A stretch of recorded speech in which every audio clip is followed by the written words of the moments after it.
Hello, this is Melissa Paul, owner of 20 Marketing, and recently I participated in a program called Marketplace for Kids, and I was asked to give a presentation on how to use social media in business, but I also wanted to talk to these kids about using social media in their personal lives. So here I wanted to share with you what I learned from a group of 11-year-olds. I had 4 different classes of 5th graders. And I asked them some questions through the presentation because I really wanted to find out how kids were using social media. Here's what I learned. Almost 60% of the kids that I asked in my classes had a Facebook page already.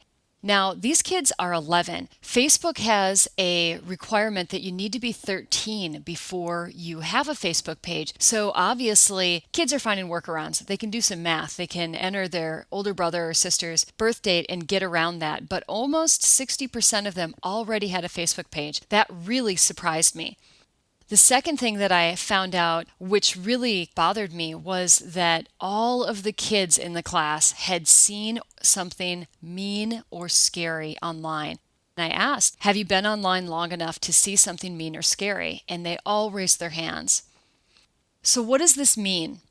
This really means that we need to talk to these kids at a younger age. They know more about social media than we probably know, but that means that we've got to start asking some questions. So I want to share some tips with you.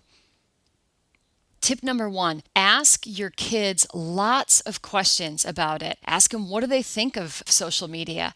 How many of their friends use it? You might want to ask which of their friends are already using social media. And ask them things like, what is the best and worst that you've seen online? You want to get a feel of what your kids' exposure to social media is already. But it's important, don't lecture them and don't try to scare them. You can remember back to when you were a kid and the lectures and the scare tactics don't work. And if anything else, it might incent them to go online and look for some of these scary things. Tip number 2, set rules and guidelines. These would be things like time limits, where they can use it. Can they post to Facebook while they're at a friend's house, for example? You also want to help your kid find some sort of personal filter. What I mean by that is they've got to run their posts before they run them through some sort of mental filter.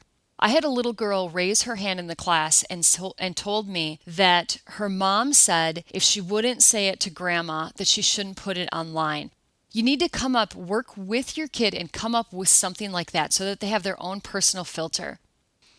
And finally, you've got to friend them. A lot of the chaperones and the teachers that I polled in the classes didn't have a Facebook page, and you really need to have your own Facebook page just merely to friend your kids and keep track of what they're doing online. It's really important.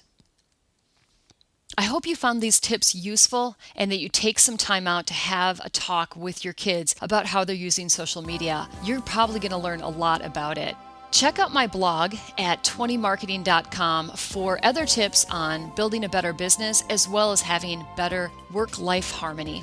This is Melissa Paul, and until next time, thanks.